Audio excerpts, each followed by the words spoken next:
Mga kababayan, pakinggan ninyo ito ng mabuti kung kayo ay isang senior citizen o mayroon kayong lolo, lola, magulang o kamag-anak na may edad 60 pataas.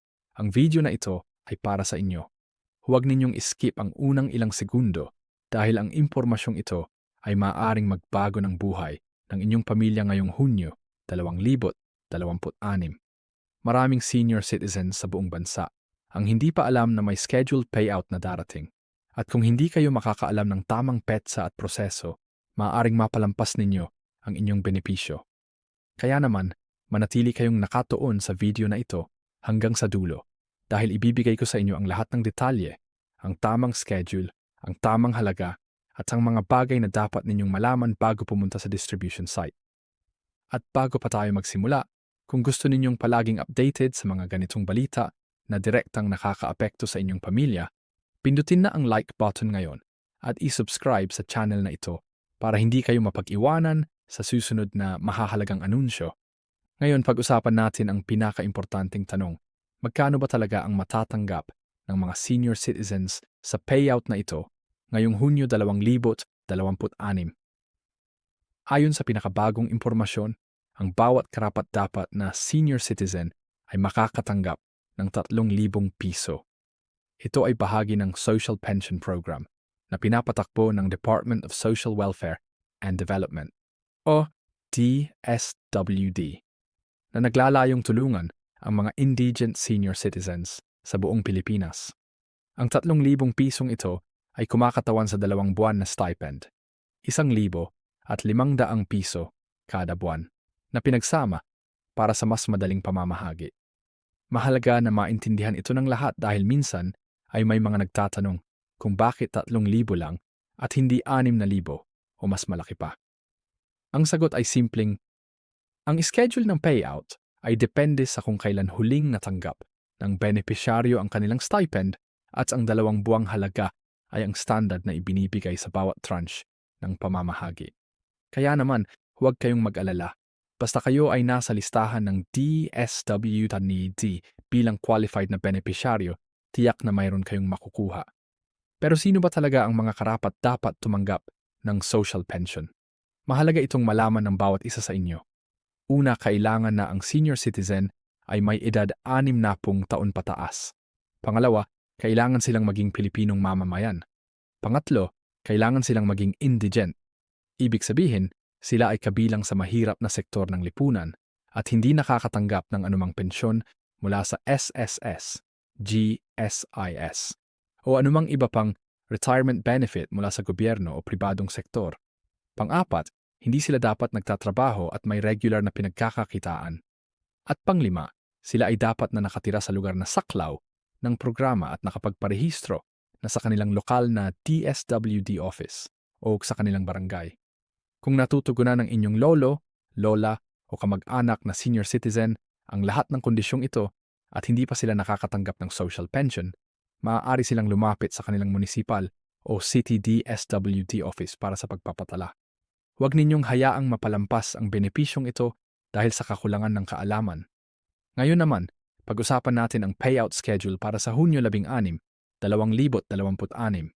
Ayon sa mga ulat, ang inaasahang pamamahagi ay magsisimula sa ika-16 ng Hunyo, 2026 sa maraming lugar sa buong bansa. Gayunpaman, mahalaga na malaman ninyo na ang eksaktong petsa ng payout ay maaaring mag-iba-iba, depende sa inyong probinsya, lungsod o munisipalidad. Hindi lahat ng lugar ay nagpapatupad ng pamamahagi sa iisang araw. Ang ilang lugar ay nagtatakda ng payout schedule batay sa alphabetical order ng apelyido ng benepisyaryo, habang ang ibang lugar naman ay ayon sa barangay o sitio.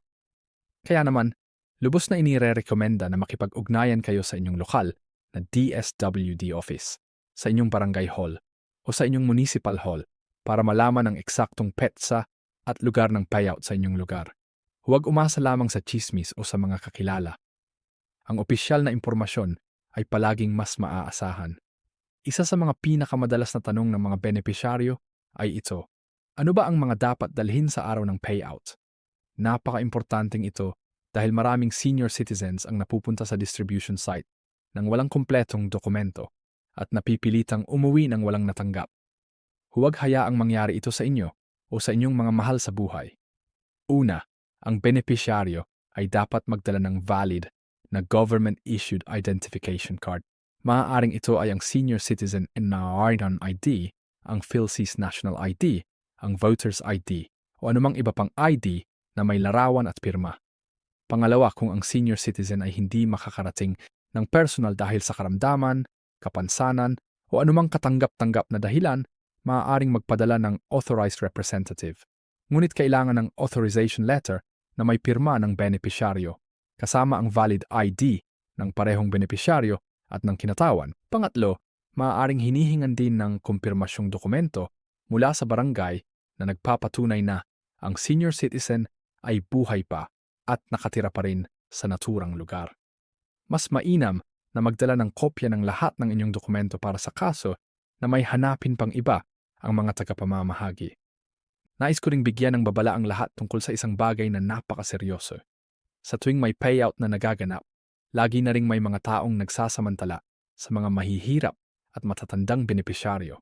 Mayroon mga taong nagpapanggap na DSWD agents o government workers at nanghihingi ng bayad bago ibigay ang pera, nagmamanipula sa mga lolo at lola na hindi gaanong marunong magbasa o nagtatayo ng sariling mesa na parang opisyal na distribution site para linlangin ang mga tao.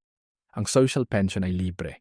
Walang bayad, walang processing fee, walang anumang singil. Kung may humihiling sa inyo ng pera bago ninyo matanggap ang inyong benepisyo, huwag kayong magbayad at agad na iulat ito sa inyong barangay captain, sa lokal na pulisya, o direkta sa DSWD. Ang inyong kaligtasan at ang kaligtasan ng inyong mga mahal sa buhay ay palaging una. Pag-usapan naman natin ang ilang mga practical na tips para sa mga magdadala ng kanilang mga lolo at lola sa payout. Una, mas mainam na pumunta ng maaga sa umaga para maiwasan ang mahabang pila at mainit na sikat ng araw sa tanghali. Ang mga matatanda ay madaling mapagod at maaaring maapektuhan ng init, kaya naman ang kanilang kalusugan ay dapat palaging unahin. Pangalawa, magdala ng sapat na pagkain at inumin para sa araw ng payout dahil maaaring mahaba ang paghihintay. Pangatlo, siguraduhin na ang senior citizen ay may dalang gamot kung siya ay may karamdaman na kailangang regular na inumin. Pang-apat, huwag mag-uwi ng malaking halaga ng pera na hayag. Maaaring may mga masasamang tao na nagmamasid sa mga lugar ng payout. Mas mainam na direkta ng pumunta sa bangko o sa palengke para gamitin ang pera. At huwag ipahayag ng maingay na kayo ay may dalang pera. Ang kaligtasan pagkatapos matanggap ang benepisyo ay kasing halaga ng pagkuha ng pera mismo. Maraming pamilya rin ang nagtatanong kung paano kung namatay na ang senior citizen bago pa man naibigay ang payout. Ito ay isang sensitibong paksa, ngunit mahalaga ring matugunan. Ayon sa mga patakaran ng DSWD, ang stipend ay para lamang sa buhay na benepisyaryo. Kung ang senior citizen ay namatay na bago pa man ang petsa ng payout, ang kanilang pangalan ay karaniwang tinatanggal na sa listahan ng mga matatanggap ng benepisyo. Gayunpaman, kung may naibigay ng pera para sa panahong ang benepisyaryo ay buhay pa at may natitirang hindi pa nabibigay na halaga, maaaring makipag-usap ang pamilya sa lokal na DSWD office para malaman ang mga susunod na hakbang. Ang bawat kaso ay tinatrato ng naaayon sa mga patakaran, kaya pinakamainam na personal na makipag-ugnayan sa opisina. Nais ko ring banggitin ang isang mahalagang aspeto ng programang ito na madalas na hindi na ipapaliwanag. Ang social pension program ay hindi isang permanenteng, garantisadong benepisyo na hindi maaaring tanggalin. Ang pagpapatuloy ng programa ay depende sa pondo na inilalaan ng gobyerno bawat taon, at ang bilang ng mga benepisyaryo ay patuloy na lumalaki habang dumarami ang populasyon ng mga senior citizens sa Pilipinas. Kaya naman, mahalaga na ang mga benepisyaryo ay laging naka-update ng kanilang impormasyon sa DSWD, lumahok sa regular na validation activities at tiyaking nasa listahan pa rin sila. Kung hindi kayo makikilahok sa validation o hindi kayo nagpapakilala sa inyong lokal na opisina sa loob ng ilang panahon, maaaring matanggal ang inyong pangalan sa listahan kahit karapat-dapat pa rin kayo. Huwag hayaang mangyari ito. Manatiling aktibo at laging makipag-ugnayan sa inyong DSWD. Para sa mga nagtatanong kung paano mag-apply ang mga bagong senior citizen na gusto nilang maging bahagi ng Social Pension Program. Ang proseso ay nagsisimula sa pagbisita sa lokal na DSWD office o sa barangay social worker ng inyong lugar. Kailangan nilang magdala ng iba't ibang dokumento tulad ng birth certificate o anumang dokumento na nagpapatunay ng edad, proof of residency, at isang sertipikasyon na sila ay indigent at walang iba pang pinagkukunan ng regular na kita. Pagkatapos ng pag-apply, may proseso ng assessment at validation bago opisyal na mailagay ang pangalan sa listahan ng mga benepisyaryo. Ang proseso ay maaaring tumagal ng ilang buwan, kaya mas mainam na simulan ito ng maaga at huwag maghintay pa. Ang inyong lokal na barangay social worker ay ang pinakamainam na kausapin para gabayan kayo sa buong proseso. At ngayon, nais kong sabihin sa inyong lahat na ang pag-aalaga sa ating mga matatanda ay hindi lamang isang obligasyon ng gobyerno.